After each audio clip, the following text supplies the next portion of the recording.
তো সুপ্রিয় শিক্ষার্থীবৃন্দ, আজকে আমরা আলোচনা করব মানব কল্যাণ।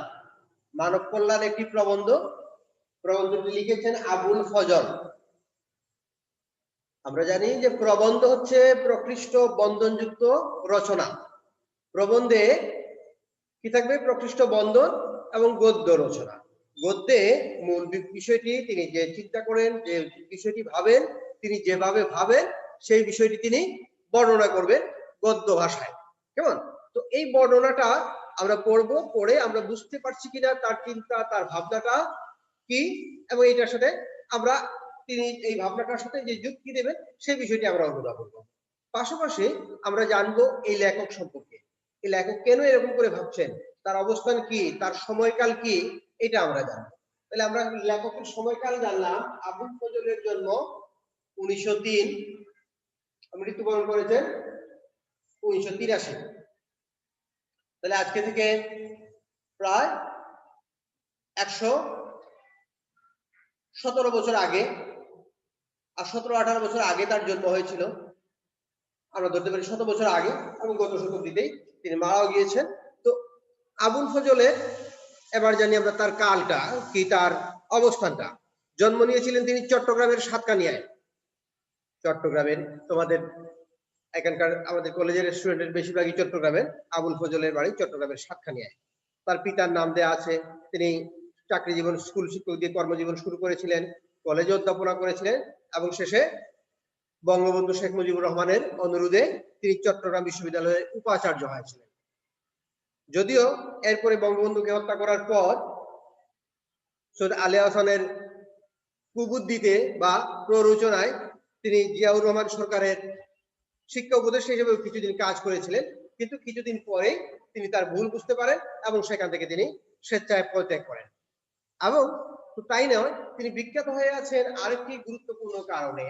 সেটা হচ্ছে বঙ্গবন্ধুকে হত্যা করার পর বঙ্গবন্ধু নারকীয় হত্যাকাণ্ডের উপর ভিত্তি করে প্রথম যে প্রতিবাদমূলক একটি গল্প লেখা হয়, সেই গল্পটি লিখেছিলেন আবুল ফজল, যে গল্পের নাম হচ্ছে মৃতের আত্মহত্যা।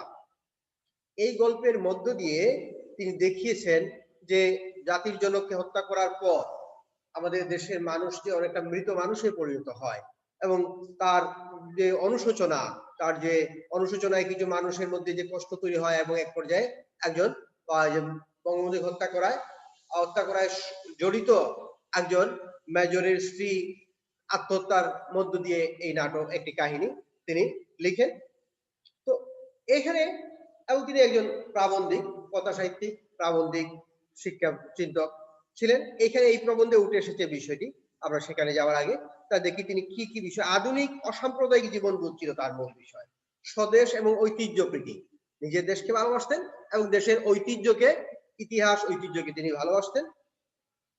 মানবতা ও শুভবোধ তার সাহিত্যকর্মের মূল প্রতিপাদ্য বিষয়। এইসব বিষয়ই তার সাহিত্যের মূল প্রতিপাদ্য বিষয়।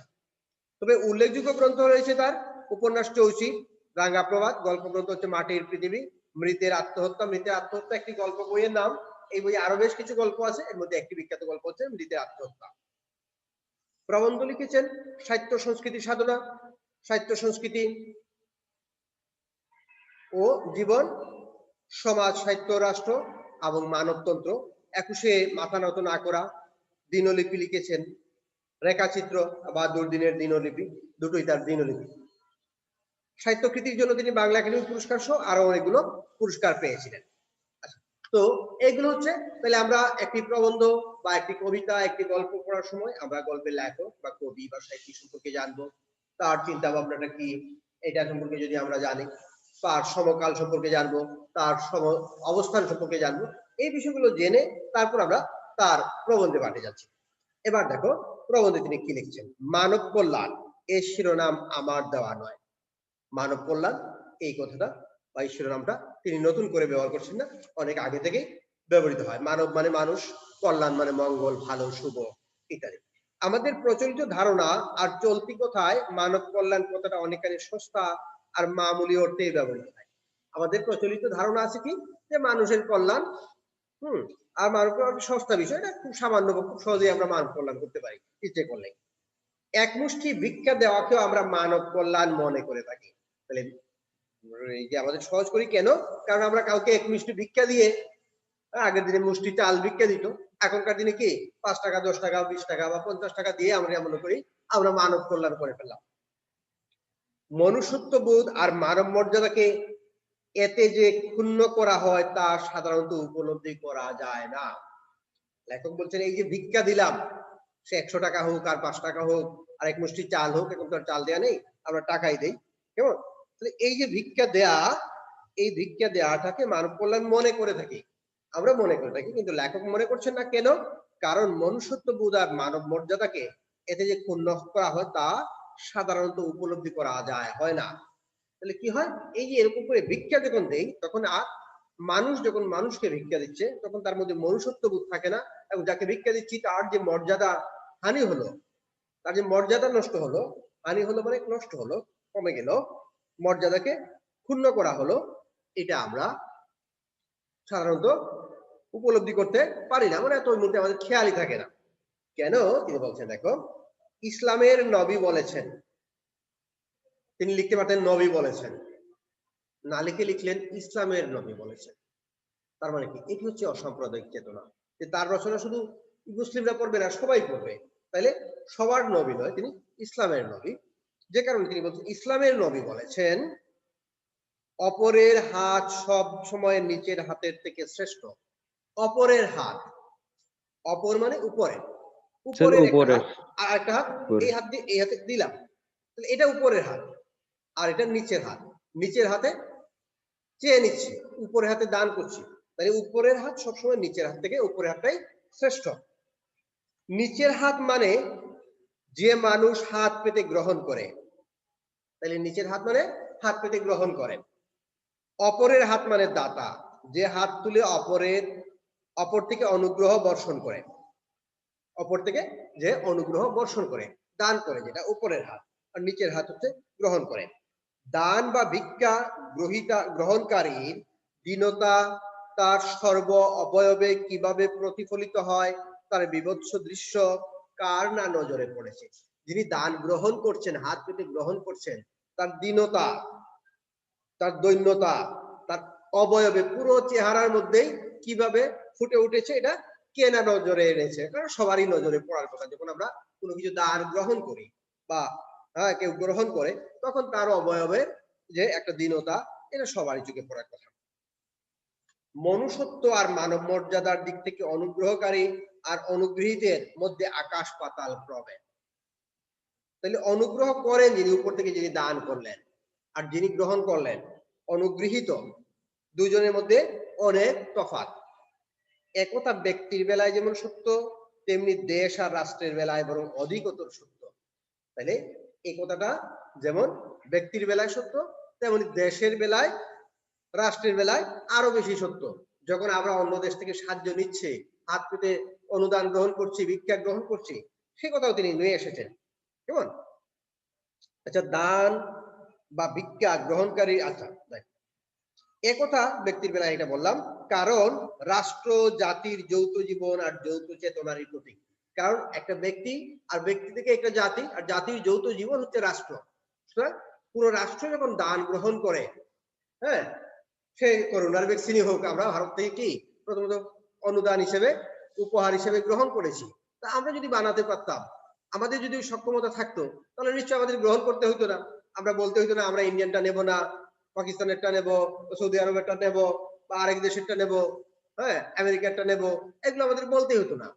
তাহলে আমরা আসলে বানাতে পারছি না, এই যে আমাদের অক্ষমতা, হ্যাঁ, আমাদের দৈন্য, এই বিষয়গুলো কিন্তু লেখক এই প্রবন্ধে খুব কৌশলে নিয়ে এসেছেন, এবং এটির আবেদন যে সমকালেও। আচ্ছা, রাষ্ট্রের দায়িত্ব শুধু প্রশাসন চালানোই নয়, জাতিকে আত্মমর্যাদা সম্পন্ন করে তোলাও রাষ্ট্রের এক বৃহত্তর দায়িত্ব। যে রাষ্ট্র হাত পাতা আর চাটুকারিতাকে প্রশ্রয় দেয়, সে রাষ্ট্র কিছুতেই আত্মমর্যাদা সম্পন্ন নাগরিক সৃষ্টি করতে পারে না। রাষ্ট্রই যখন অনুদান চায়, ভিক্ষে চায়, উপহার চায়, তখন সেই রাষ্ট্রের ব্যক্তিও এরকম আত্মমর্যাদা সম্পন্ন নাগরিক হয়ে গড়ে উঠতে পারেন না। তাই মানব কল্যাণ অর্থে আমি দয়া বা করুণার বশবর্তী হয়ে দান খয়রাতকে মনে করি না। লেখক এবার স্পষ্ট বলছেন এইসব কারণে তিনি দান খয়রাতকে, করুণা বা দয়ার বশবর্তী হয়ে দান খয়রাত করাকে এটাকে মানব কল্যাণ তিনি মনে করেন না। না করার কারণ তিনি আগে বললেন। আচ্ছা, এবার মনুষ্যত্বের অবমাননা যে ক্রিয়াকর্মের অবসম্ভাবী পরিণতি, তাকে কিছুতেই মানব কল্যাণ নামে অভিহিত করা যায় না। তাহলে যেহেতু দান খয়রাত করার মধ্যে মানুষের মনুষ্যত্বেরই অবমাননা করা হয়, একজন আরেকজনকে দান করে তখন মানুষ আর মানুষ থাকছে না। সুতরাং এখানে মনুষ্যত্বের যেখানে অবমাননা করা হলো, তাহলে আবার দান করে মানব কল্যাণ হয় কি করে? মানব কল্যাণের উৎস মানুষের মর্যাদাবোধ বৃদ্ধি আর মানবিক চেতনা বিকাশের মধ্যেই নিহিত। তাহলে মানব কল্যাণের উৎস হচ্ছে মানুষের মর্যাদাবোধ বাড়াতে হবে এবং তার মানবিক চেতনার বিকাশ ঘটাতে হবে। একদিন এক ব্যক্তি ইসলামের নবীর কাছে ভিক্ষা চাইতে এসেছিল। এবার তিনি ধর্মীয় উদাহরণ দিয়ে বুঝিয়ে দিচ্ছেন। নবী তাকে একখানা কুড়াল কিনে দিয়ে বলেছিলেন, এটি নিয়ে তুমি বন থেকে কাঠ সংগ্রহ করে বাজারে বিক্রি করে জীবিকা রোজগার করোগে। নবী তাকে ভিক্ষা না দিয়ে একটি কুঠার কিনে দিয়ে বলেছিলেন, এটি দিয়ে তুমি বন থেকে কাঠ কাটো এবং কাঠ বিক্রি করে জীবিকা রোজগার করো। এভাবে তিনি লোকটিকে শুধু স্বাবলম্বনের পথ দেখাননি, সে সঙ্গে দেখিয়ে দিয়েছিলেন মর্যাদাবান হওয়ার, মর্যাদার সাথে জীবনযাপনের উপায়। কঠোর পরিশ্রম করুক, কষ্টের কাজ করুক, কিন্তু একজন ভিক্ষুকের চেয়ে একজন রিক্সা ড্রাইভার, একজন কাঠুরে, কেমন একজন শ্রমিকের মূল্য যে অনেক বেশি, সেটা আমাদের বলে বোঝানো নেই, তোমরা নিজেই বুঝছো। এই যে স্বাবলম্বন, স্বনির্ভর হয়ে কাজ করতে পাওয়া, তাহলে অন্যের কাছ থেকে উপহার পাওয়া বা সাহায্য পেয়ে কোনো কিছু পেয়ে যাওয়ার চেয়ে নিজে থেকে কাজ করে কিছু পাওয়ার যে তৃপ্তি, যে আনন্দ, এটার মধ্যে মানুষের মনুষ্যত্ব বোধ এর বিকাশ হয়। তোমরাও যারা পরীক্ষায় অন্যের দেখে লিখো, তাদের চেয়ে যারা নিজে পড়ে ভুল লিখুক, ভুল লিখে কম নাম্বার পাক, কিন্তু সে যে নিজে থেকে করে যে তৃপ্তিটা পায়, যে আনন্দ পায়, সেটার মধ্যে তার মনুষ্যত্বের বিকাশ ঘটে। মানুষকে মানুষ হিসেবে এবং মানবিক বৃত্তির বিকাশের পথে বেড়ে উঠতে হবে। আর তার যথাযথ ক্ষেত্র রচনাই মানব কল্যাণের প্রাথমিক সোপান। সোপান মানে সিঁড়ি। তাহলে মানুষকে মানুষ হিসেবে এবং মানবিক বৃত্তির কাজ করে দেওয়ার জন্য যে সোপান তৈরি করা, সেটাই হচ্ছে মানব কল্যাণের সোপান। সেই সোপান রচনাই সমাজ আর রাষ্ট্রের দায়িত্ব। তাহলে মানুষকে সেই সিঁড়িটা নির্মাণ করে দেওয়া, রচনা করা, তৈরি করে দেওয়াই রাষ্ট্রের দায়িত্ব। সমাজের ক্ষুদ্রতর অঙ্গ বা ইউনিট পরিবার, সে পরিবারকেও পালন করতে হয় এ দায়িত্ব। তাই সমাজের সবচেয়ে ক্ষুদ্রতম একক হচ্ছে পরিবার। কয়েকজন মানুষ মিলে যখন একটি ঘর থাকে, সেটা হচ্ছে পরিবার। সেই পরিবারের দায়িত্ব হচ্ছে কি, মানুষকে এরকম করে তাকে স্বনির্ভর করে দেওয়ার জন্য উপযোগী করে দেয়া। কারণ মানুষের ভবিষ্যৎ জীবনের সূচনা সেখান থেকেই। মানুষের ভবিষ্যৎ জীবনের সূচনা সেখান থেকেই, মানে পরিবার থেকেই। ধীরে ধীরে ব্যাপকতর পরিধিতে যখন মানুষ বিচরণ শুরু হয়, তখন সে পরিধিতে সেসব প্রতিষ্ঠানের সঙ্গে তার সংযোগ ঘটে। তার শিক্ষা কিংবা জীবিকা সংক্রান্ত হোক হোক না, তখন সে দায়িত্ব ওইসব প্রতিষ্ঠানের উপর বর্তায়। তবে তা অনেকটাই নির্ভর করে অনুকূল পরিবেশ ও ক্ষেত্র গড়ে তোলার উপর। তাহলে এই যে পরিবেশ, যদি সে অনুকূল পরিবেশ পায় এবং ক্ষেত্র পায়, তাহলেই সে স্বনির্ভর হয়ে গড়ে উঠতে পারে। এবং মানব কল্যাণ স্বয়ম্ভু। স্বয়ম্ভু মানে কেউ কাউকে নিজে থেকে সৃষ্টি হয়, কেউ কাউকে করে দিতে পারে না। এই জন্য স্বয়ম্ভু, বিচ্ছিন্ন সম্পর্ক রহিত হতে পারে না। ইন্ডিভিজুয়াল বা কোনো কিছু সম্পর্ক নেই, এরকম হতে পারে না। প্রতিটি মানুষ যেমন সমাজের সঙ্গে সম্পর্কিত, তেমনি তার কল্যাণ ও সামগ্রিকভাবে সমাজের ভালো মন্দের সঙ্গে সম্পৃক্ত। তাই মানব কল্যাণ যেরকম সমাজের সাথে সম্পর্কিত, কেমন প্রতিটা মানুষ যেরকম সমাজের সম্পর্কিত, মানব কল্যাণও সমাজের কল্যাণের সাথেই সম্পর্কযুক্ত। উপলব্ধি ছাড়া মানব কল্যাণ স্রেফ দান খয়রাত আর কাঙ্গালে বুঝের মতো মানব মর্যাদা অবমানকর এক পদ্ধতি না হয়ে যায় না। তাহলে যদি এই উপলব্ধি না থাকে, তাহলে মানব কল্যাণ মনে করলে আমরা মনে করবো স্রেফ দান করা বা খয়রাত দেওয়া বা একদিন কাঙ্গালে বুঝের আয়োজন করা, এগুলোর মধ্যে দিয়ে মানব মর্যাদা আসলে অবমাননাই করা হয় এবং আমাদের দেশে আর সমাজে তাই হয়ে আসছে। এসবকে বাহবা দেওয়ার এবং এসব করে বাহবা করাবার লোকেরও অভাব নেই দেশে। তাহলে আমাদের দেশে এসব করে, এইসব কাজ যারা করে তাদেরকে বাহবা দেওয়ার এবং এইসব করে বাহবা করানোর লোকের অভাব নেই আমাদের দেশে, এরকম লোকে বেশি। তাহলে প্রকৃত মানব কল্যাণের দিকে আমাদের দেশের অধিকাংশ মানুষের দৃষ্টি নেই, সে কথা তিনি স্পষ্ট করে দিচ্ছেন।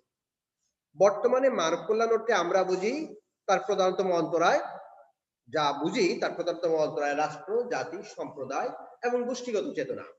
তাহলে মানব কল্যাণের অন্তরায় হয়ে দাঁড়ায়, বাধা হয়ে দাঁড়ায় এই রাষ্ট্রীয় চেতনা, জাতি চেতনা বা সম্প্রদায় চেতনা বা কোনো একটা গোষ্ঠীগত চেতনা, যা মানুষকে মেলায় না, বিভক্ত করে। যখন রাষ্ট্রের কথা চিন্তা করি তাহলে অন্য রাষ্ট্র থেকে আমাদের রাষ্ট্র পৃথক। আমরা বললাম অন্য রাষ্ট্র দিয়েছে, আমরা নিচ্ছি, কেমন? তাহলে রাষ্ট্র থেকে রাষ্ট্র পৃথক হয়ে যাচ্ছে। জাতি, এক জাতি করেছে অন্য জাতি করে নাই, কেমন? আমরা ওই জাতির বানানো জিনিস নেব না, খ্রিস্টানদের বানানোর জিনিস নেব না, ইহুদিদের বানানো জিনিস নেব না, জাতিগত চিন্তা। আবার সম্প্রদায়, হ্যাঁ, বিভিন্ন ধর্মীয় যে ধর্মের আবার বিভিন্ন সম্প্রদায় আছে, এক সম্প্রদায় একটা আরেক সম্প্রদায়, গোষ্ঠীগত চেতনা, এগুলো আমাদেরকে মিলিত করে না। সকল মানুষকে যে মিলিত করা, সবার উপরে মানব সত্য, সকল মানুষের রক্ত যে একই, এই চেতনায় একত্রিত করে না, বরং আমাদের পৃথক করে দেয়, আলাদা করে দেয়। সুতরাং সকলের যদি কল্যাণ, সকল মানবের কল্যাণ যদি না করি তাহলে মানব কল্যাণিত হচ্ছে না, কেমন? সেই বিষয়টি নিয়ে এনেছি। বিভক্তিকরণের মনোভাব নিয়ে কারো কল্যাণ করা যায় না। আমরা যদি কাউকে বিভক্ত করতে চাই, আলাদা করতে চাই, তখন কারো কল্যাণ করা যায় না। করা যায় একমাত্র সমতা আর সহযোগিতার মাধ্যমে। মানুষের কল্যাণ করতে হলে মানুষের মধ্যে সমতা আনতে হবে, তাদের মধ্যে সহযোগিতার মনোভাব আনতে হবে। সত্যিকার মানব কল্যাণ মহৎ চিন্তা ভাবনারই ফসল। তাহলে সত্যি সত্যি মানব চিন্তা যেটা, সেটা হচ্ছে মহৎ চিন্তার, ভালো চিন্তা। বাংলাদেশের মহৎ প্রতিভারা সবাই মানবিক চিন্তা আর আদর্শের উত্তরাধিকার রেখে গেছে। আমাদের যে মহৎ মানবগুলো ছিলেন, বাংলাদেশের মহৎ প্রতিভাবানরা ছিলেন, তারা আমরা দেখি সেই আদর্শের উত্তরাধিকারী রেখে গিয়েছেন, আমরা তাদেরই উত্তরাধিকারী। কিন্তু দুঃখের বিষয়, সেই উত্তরাধিকারকে আমরা জীবনে প্রয়োগ করতে পারিনি। তারা করে গিয়েছেন, কিন্তু তাদের উত্তরাধিকারী হয়ে আমরা সেটাকে জীবনে আমরা প্রয়োগ করতে পারিনি। বিদ্যাপতি চণ্ডীদাস, কবি বিদ্যাপতি, কবি চণ্ডীদাস, এই চণ্ডীদাস যেখানে বলেছিলেন, শুনহ মানুষ ভাই, সবার উপরে মানুষ সত্য, তাহার উপরে নাই। কেমন? লালন, লালন বলেছিলেন কি, জেতের কি রূপ দেখলাম না এই নজরে, সকল জাত যে এক, মানুষ, মানুষ কবিতা তোমরা অষ্টম শ্রেণী বইয়ে পেয়েছো। প্রমুখ কবি এবং অপেক্ষাকৃত আধুনিক কালে রবীন্দ্রনাথ, নজরুল সবাই তো মানবিক চেতনার উদাত্ত কণ্ঠস্বর। রবীন্দ্রনাথ, নজরুল তারাও কি সেই মানুষেরই কথা বলেছেন। রবীন্দ্রনাথ বলেছেন 7 কোটি জন রে হ্যাঁ বঙ্গজন, হ্যাঁ রেখেছো বাঙালি করে মানুষ করনি। নজরুল তার মানুষ কবিতা আর মানুষের জয়গান গেয়েছেন। কেমন? বঙ্কিমচন্দ্রের অবিস্মরণীয় সাহিত্য উক্তি, তুমি অদম তাই বলে আমি উত্তম হইব না কেন, এক গভীর মূল্যবোধেরই উচ্চারণ। তাই আমাদের আশেপাশে যদি অদম আছে, তাই বলে আমরাই অদম হয়ে যাব, আমরা উত্তম হব না, এটা কল্পনা করা ঠিক নয়। এটা রবীন্দ্রনাথ বলেছেন, বঙ্কিম। এ প্রসঙ্গে রবীন্দ্রনাথের নিম্নলিখিত উক্তিটিও স্মরণীয়, relationship is the fundamental truth of the world of appearance. কবি এই উক্তিটি করেছিলেন তার হিবার্ট বক্তৃতামালায়। হিবার্ট বক্তৃতামালা অনেকগুলো বক্তৃতার একটা বক্তৃতায় তিনি এই উক্তি করেছিলেন, অন্তরজগতের বাইরে যে জগৎকে আমরা অহরহ অহরহ অহ অহ অহরহ মানে দিন রাত সব সময় দেখতে পাই, তার মৌলিক সত্য পারস্পরিক সংযোগ সহযোগিতা, কবি যাকে রিলেশনশিপ বলেছেন। সে সংযোগ বা সম্পর্কের অভাব ঘটলে মানব কল্যাণ কথাটা স্রেফ ভিক্ষা দেওয়ার মধ্যে পরিণত হয়। তাহলে এই বিষয়টা কি, স্রেফ ভিক্ষা দেওয়ার মধ্যেই পরিণত হয়। এই যদি সম্পর্ক যদি না থাকে, তাহলে বিষয়টা ভিক্ষা দেওয়া এবং ভিক্ষা নেওয়ার মধ্যেই পরিণত হয়। মানব কল্যাণ অলৌকিক কিছু নয়। তাহলে মানব কল্যাণ এটা লৌকিক, লোকজগতের, অলৌকিক বা আধ্যাত্মিক বা অধিভৌতিক কিছু নয়, এক জাগতিক মানব ধর্ম। তাহলে মানব কল্যাণটা হচ্ছে জগতেরই, মানবেরই ধর্ম। তাই এর সাথে মানব মর্যাদার তো তার হিউম্যান ডিগনিটির সম্পর্ক, মানব কল্যাণের সাথে মানব মর্যাদা বা মানুষের ডিগনিটি, মূল্যায়ন, মূল্যবোধের সম্পর্ক অবিচ্ছেদ্য। আজ পৃথিবীর দিকে তাকিয়ে দেখলে কি দেখতে পাই? দেখতে পাই দুস্থ, অবহেলিত, বাস্তুহারা, স্বদেশ বিতাড়িত। তাহলে দুস্থ, অবহেলিতা করে, বাস্তুহারা, বাড়িঘর থেকে হারিয়ে গেছে, স্বদেশ বিতাড়িত, দেশ থেকে তাড়িয়ে দিয়েছে। হ্যাঁ, মানুষের সংখ্যা দিন দিন বেড়েই চলছে। আমাদের দেশে আমরা দেখছি যে রোহিঙ্গারা উদ্বাস্ত হয়ে আসছে, আবার আমাদের দেশেও বিভিন্ন সময় সংখ্যালঘুরা বিভিন্ন দেশে উদ্বাস্ত হয়ে আশ্রয় নিচ্ছে। এরকম ঘটনা অহরহ পৃথিবীর বিভিন্ন দেশে ঘটছে। সে সঙ্গে বৃদ্ধি পেয়েছে রিলিফ, রিহ্যাবিলিটেশন ইত্যাদি শব্দের ব্যাপক প্রয়োগ। দেশ থেকে মানুষ আরেক দেশে গিয়ে আশ্রয় নিচ্ছে, দেশে থাকতেই পারছে না, আমরা রিলিফ নিয়ে ত্রাণ বিতরণ করছি, সাহায্য দিচ্ছি, ভিক্ষা দিচ্ছি। তাদের পুনর্বাসন করছি, তাদের থাকার জন্য বাড়িঘর বানাচ্ছি, আবার সেগুলো আবার প্রচার করছি, আমরা কত উপকার করছি, অথচ তাদেরকে মর্যাদা দিয়ে তাদের স্বদেশেই আমরা ফেরাতে পারছি না, থাকতে দিতে পারছি না। রেড ক্রস ইত্যাদি সেবাধর্মী সংস্থার সংখ্যা বৃদ্ধি কি প্রমাণ করে না মানব কল্যাণটা স্রেফ মানব অপমানে পরিণত হয়েছে? এই যে রেড ক্রস সাহায্যকারী সংস্থা, তো মানব কল্যাণ নয়, মানবকে অপমান করছে। মানুষের স্বাভাবিক অধিকার আর মর্যাদার স্বীকৃতি আর প্রতিষ্ঠা ছাড়া মানব কল্যাণ মানব অপমানে পরিণত না হয়ে পারে না। আজকে জাতিসংঘ এই যে রোহিঙ্গাদেরকে সাহায্য দিচ্ছে, ত্রাণ দিচ্ছে, আমরা অন্য জায়গায় বাড়িঘর বানিয়ে দিচ্ছি, এগুলো তো দরকার ছিল তাদেরকে আগে স্বভূমিতে প্রতিষ্ঠিত করা হোক, তাদেরকে স্বনির্ভর করা হোক, তারা তাদের অঞ্চলে বসবাস করুক, তাহলেই তাদের মানব মর্যাদা বৃদ্ধি পেত। কিন্তু তাদেরকে আমরা যত সুখ স্বাচ্ছন্দ্যই দেই না কেন, যত কিছুই দেই না কেন, তারা রাষ্ট্র থেকে বিতাড়িত, প্রবাসী। সুতরাং এই বিষয়গুলোকে লেখক এই যে আধুনিক বিভিন্ন সংগঠনগুলোকে তিনি মানব কল্যাণ মনে করছেন না। কেমন? কালের বিবর্তনে আমরা এখন আর ট্রাইব বা গোষ্ঠীবদ্ধ জীব নয়, ট্রাইব আদিবাসী বা উপজাতি আমরা হয়তো নই, এখনো অনেক ট্রাইব আছে, কিন্তু আমরা নই, বৃহত্তর মানবতার অংশ আমরা। তাহলে ওই গোষ্ঠীবদ্ধ মানব না, পুরো পৃথিবীকেই মানুষ মনে করছি, সুতরাং আমরা বৃহত্তর মানবতারই অংশ। তাই গো অফ হিউম্যানিটিকে বিচ্ছিন্ন, বিক্ষিপ্ত বা খণ্ডিত ভাবে দেখা বা নেওয়া যায় না, তেমনি নেওয়া যায় না তার কল্যাণ কর্মকেও খণ্ডিত করে। দেখতে মানুষও অন্য একটা প্রাণী মাত্র, কিন্তু ভেতরের মানুষের মধ্যে রয়েছে এক অসীম অনন্ত সম্ভাবনার বীজ। তাহলে মানুষ দেখতে অন্যান্য প্রাণীর মতো, কিন্তু মানুষের মধ্যে যে অসীম সম্ভাবনার বীজ রয়েছে সেই কথাটি লেখক তুলে আনছেন। যে সম্ভাবনার স্ফুরণের সুযোগ দেওয়া, ক্ষেত্র রচনা আর তার সাহায্য করা হয় শ্রেষ্ঠতম মানব কল্যাণ। তাহলে মানুষের মধ্যে যে সম্ভাবনা আসে সেটা স্ফুরণ ঘটানো, বিস্ফোরণ না, এটা স্ফুরণ মানে বিকশিত হওয়ার সুযোগ দেওয়া, ফুটে দেওয়া, ফুলকে ফুটানোর মতো এই সুযোগ যদি দিতে না পারি, তাহলে মানুষকে শুধু আরামায়েশ করে খাওয়া দাওয়া দেওয়া, ভিক্ষা দেওয়া, বা ওই যে বসবাসের জায়গা করে দেওয়া, ফ্রি দেওয়া, এগুলোর মধ্য দিয়ে যে মানব কল্যাণ হয় সেটাই লেখক তুলে ধরছে। সেটা যে তুচ্ছ তাচ্ছিল্য কিংবা কোন রকম অবমাননার পথে হতে পারে না, হালে সেই দর্শনকে অস্তিত্ববাদ নামে অভিহিত করা হয়, ইংরেজিতে যাকে বলা হয় এক্সিস্টেন্সিয়ালিজম। তারও মূল কথা ব্যক্তি মানুষের অস্তিত্বকে স্বীকৃতি দেয়।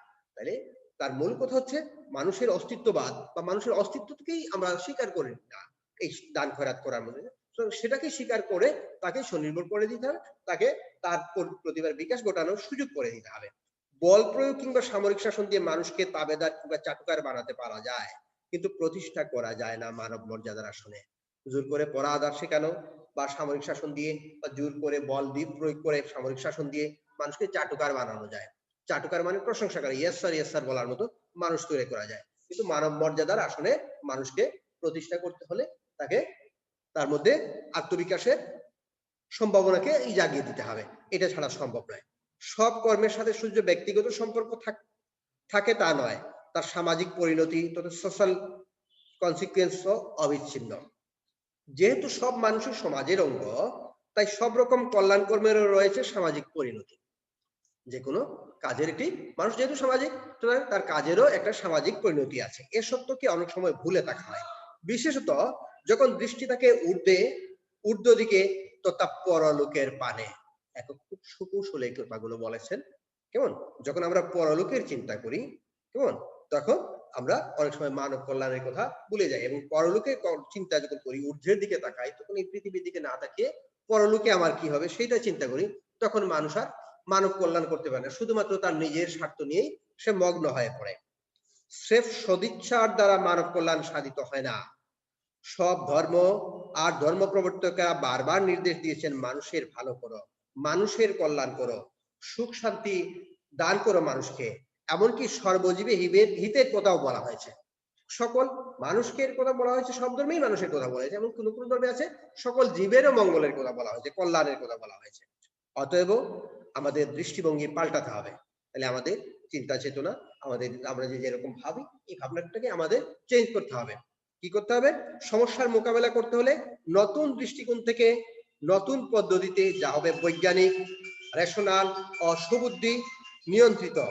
সমস্যা যত বড় আর যত ব্যাপক হোক না কেন, তার মোকাবিলা করতে হবে সাহস আর বুদ্ধিমত্তার সাথে। এড়িয়ে গিয়ে কিংবা জোড়াতালি দিয়ে কোনো সমস্যারই সমাধান করা যায়। তাহলে কোনো সমস্যাকে এড়িয়ে গিয়ে বা সমস্যাকে কোনো রকম জোড়াতালি দিয়ে মিলিয়ে দিয়ে সমস্যা সমাধান করা যায় না। আমাদের বিশ্বাস মুক্ত বুদ্ধির সহায়তায়, তাহলে মুক্ত বুদ্ধি মানে প্রচলিত বুদ্ধি, কোনো প্রথা থেকে পাওয়া বুদ্ধি দিয়ে নয়, মুক্ত বুদ্ধি দিয়ে কি করতে হবে, হ্যাঁ, এই সমস্যাগুলোকে মোকাবেলা করতে হবে।